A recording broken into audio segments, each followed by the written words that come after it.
The fence posts in the south ditch of Harlan Pruitt's property had been lying there since the ice storm of February 2009. 41 of them, give or take.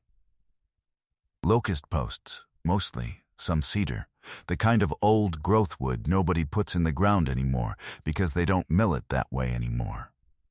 They had been knocked flat by a quarter-inch of ice and a hard wind out of the northwest, and Harlan had pulled them clear of the fence line so he could string new wire, and then he had just left them there. Not cruel, not careless. Just the way things accumulate on a working farm in Appanoose County, Iowa, when there are always more important things to deal with than a pile of down posts in the far south field. Nobody who drove past on County Road H41 gave them a second look. By the spring of 2011, the posts were gray and crusted with lichen and half buried in brome grass. The neighbors didn't want them. Harlan's own boys walked past them on their way to the creek and didn't see anything worth carrying. A man from the county extension office had glanced at them once and said they were probably past using. Every person in Appanoose County who noticed those posts at all saw the same thing. Scrap. Weight without purpose. Something to be burned off when Harlan got around to it. Every person except one. And that one was a 16-year-old girl who arrived in a rusted Ford F-150 with a ball hitch and a flatbed trailer her grandfather had welded together from channel iron back in 1987. Her name was Della Oaks. Her family ran 32 cow-calf pairs on 83 acres 3 miles east in Centerville. She had $214 in a checking account, a sophomore year of high school starting in 4 months, and a plan she had not explained to anyone, including Harlan Pruitt, when she knocked on his door and asked if she could have the posts for free. Somebody had to write this story down or it would have been forgotten. If you believe stories like this deserve to be told, subscribe before we go any further. The rest of it matters. It was the 3rd week of May 2011, a Tuesday. Harlan Pruitt later told it this way. She was polite, she was direct, and she did not offer a reason. He asked her what she wanted them for, and she said she had an idea. He asked her what kind of idea, and she said she wasn't sure yet. He stood in his doorway for a moment looking past her at the flatbed trailer, and then he said, "Go ahead." He figured she was going to use them for a bonfire. She was not going to use them for a bonfire. Jim Calder was the one who noticed her loading them. Jim ran Calder Grain in Centerville, not a large operation, the kind of place where the same 12 people come in every morning and stand around the coffee machine for 40 minutes before anyone does anything. He had driven out to check a tile line in the west field that day, and he passed the south ditch on the way back and saw this girl. He thought she might be one of the Oaks kids, but he wasn't sure.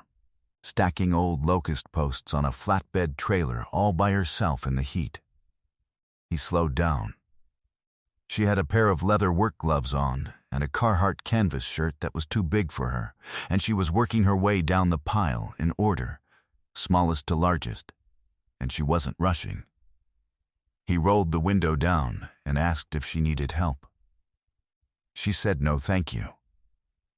He asked what she was doing with them. She said she was going to cook them. Jim Calder had been selling grain in Appanoose County for 23 years. He thought he had heard most things. He rolled the window back up and drove on. He told the story that night at the counter of Thelma's Calf in Centerville, which is how it entered the record at all. What Della Oaks knew, and what Jim Calder and Harlan Pruitt and the county extension man did not know, had come from her grandfather. Not from a book. Not from a YouTube video. From a man named Earl Oaks, who had died in January of that year at the age of 78, and who had spent 40 years figuring out things most people weren't trying to figure out. Earl had not been a charcoal man by trade. He had run a small blacksmith shop out of the same shed where his father had shod horses. except Earl had converted it to general metalwork and light repair, and the occasional ornamental iron commission. What Earl had understood, and what he had passed on to Della over the years in the particular way grandfathers pass things on, sideways, without announcing it was a lesson, was the difference between wood that burns and wood that has been made to burn correctly. Locust and cedar, Earl told her, don't just burn. They cook down. If you control the oxygen, if you build a retort, if you let the wood off gas slowly instead of letting it combust, what you get out the other side is not ash. It is biochar. Dense, porous, long-burning, almost no smoke. The old word for it was charcoal. But what Earl was making was better than commercial charcoal, because locust and cedar have a higher B2 content than the softwood that goes into most of the bags on the shelf at the hardware store. A pound of properly made locust charcoal, Earl believed, could hold a cooking temperature longer than anything you could buy at retail. He had made it in small batches for himself. He had never sold it. He didn't know if it would sell. But he had kept the retort, a 55-gallon drum modified with a secondary vent pipe and an air valve, on a concrete pad behind his shop, and when he died, Della was the one who knew what it was for. Not because she was smarter than anyone else. Not because she was chosen. Just because she had been the one who was there when Earl explained it, sitting on an upturned bucket watching the drum vent, and she had paid attention. She had that quality, even at 16. The kind of quiet, careful attention that looks like nothing from the outside.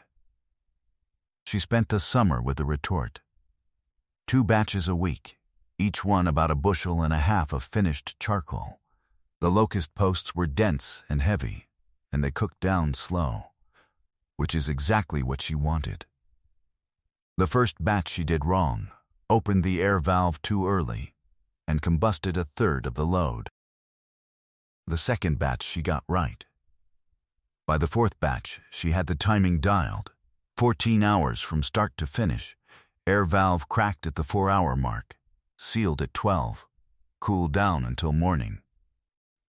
She bagged the charcoal in paper feed sacks she bought 40 at a time from the co-op for 22 cents each. She stamped the outside with a rubber stamp she cut herself from an old eraser. A small tree ring and the words Oaks Charcoal, Centerville, IA. She did not know if this was a real brand. She just figured it ought to have a name. She drove into Milligan's Feed and Farm Supply in Centerville in late July with 32 bags in the bed of the F-150 and asked to speak with Dale Milligan. Dale was 54 and had been running the store since his father retired in 1995. He was not an unkind man. He looked at the bags. He picked one up and felt the weight. He opened the top and looked at the color. A good charcoal will be matte black with a slightly iridescent surface where the carbon has stabilized. A bad one is flat and dusty. He did not say anything for a moment. He asked her how much she wanted for them. She said she had looked at the bags on the shelf. The commercial product was running $7.99 for an 8-pound bag. Her bags were 12 pounds. She wanted $6.50. Dale looked at her. He was not going to be talked into something that didn't make sense by a teenager, and he had made that clear to himself before she finished the sentence. He picked up another bag. He opened it. He smelt it, which is a thing you can do with good charcoal to check for sulfur or accelerant residue, neither of which he found. He let the lid fall back down. He looked at the stamp on the outside. He said he'd take all 32 at $6.50 and see how they moved. They moved in 9 days. He called her on a Wednesday afternoon. He asked if she had more. She said she had 40 bags already finished and could have 60 more by the following Friday. He said bring them all. She did. By October, Milligan's Feed was ordering from her on a 2-week cycle. Dale had put a small hand-lettered sign on the shelf, "Local hardwood charcoal, Centerville, IA." He told one customer it was the best charcoal he had ever stocked, which was not something he said about products as a rule. He told Della later he still didn't know how she had figured it out. She told him about Earl, about the retort, about sitting on the bucket watching the drum vent. Dale Milligan had known Earl Oakes for 30 years and had not known any of this. He said, "That sounds like Earl." By the spring of 2012, she had sourced wood from 4 other farms in Appanoose and Monroe counties, down timber, fence post culls, tree service drops from a crew running steel saws out of Ottumwa that were otherwise going to landfill. She paid a fair price for what she took and nothing for what she was given. She had run the numbers in a spiral notebook the way Earl had taught her.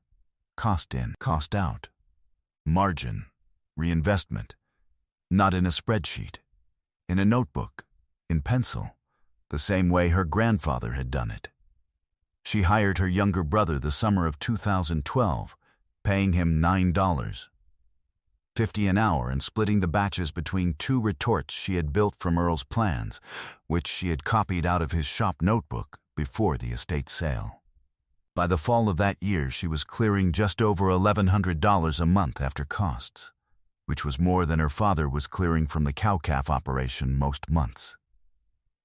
She is 29 now. She runs a regional specialty charcoal business out of Centerville, Oakes Hardwood Fuel, LLC, registered in Iowa in 2018, supplying 16 retailers across a 4-county area and doing a modest direct sale business online that she doesn't talk about much. She still uses the rubber stamp, though the bags are heavier now and the stamp has been cut into a wooden block. The design is the same, a small tree ring and the name. Jim Calder, who slowed down on County Road H41 and asked if she needed help and then drove on, told the story at Thelma's for about a year before Thelma's closed. He has told it since to whoever will listen. He does not tell it as a story about being wrong. He tells it as a story about what a person looks like when they know something you don't. He says he can still see her in the south ditch, gloves on, working the pile in order, not rushing. Earl Oakes knew that the most valuable thing on a farm is usually the thing nobody thought to assign a value to. He had spent 40 years proving it in small ways. He never got rich from it. He got something that might be better. He got to be the person who knew. And before he left, he made sure that knowledge went somewhere it would be used. That's the whole of it. What you know isn't wasted if you teach it right. It just waits.